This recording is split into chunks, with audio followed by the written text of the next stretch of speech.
Okay, so here's the pre-lab for Lab 6, looking at chemical and physical changes. Of course, you know from the lecture, physical change is when you have a change that only affects the physical properties.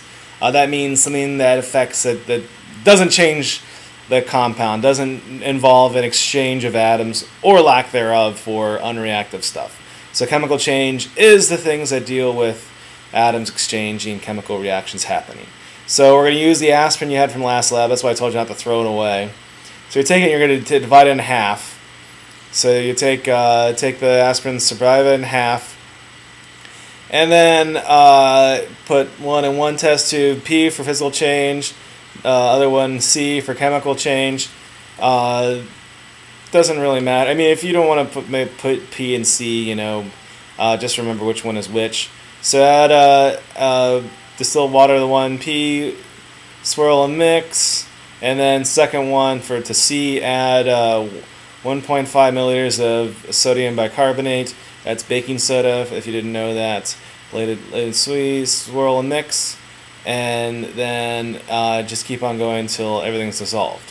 So now what happens is the aspirin has changed form. So it's acetylsalicylic acid. You've neutralized the acid, is what you've done.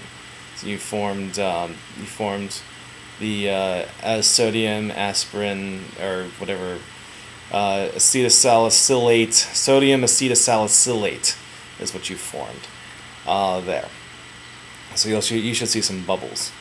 So and then chemical change. Add your citric acid to it, and what you're going to do is it's going to add a hydrogen back to it, and then hopefully then it'll form the aspirin crystals.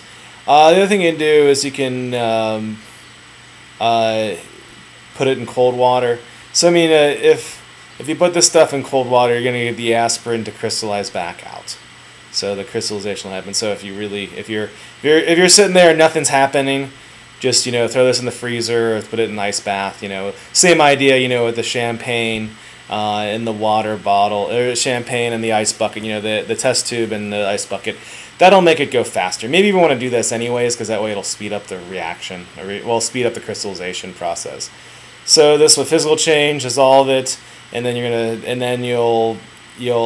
the stuff will dissolve and then it'll recrystallize.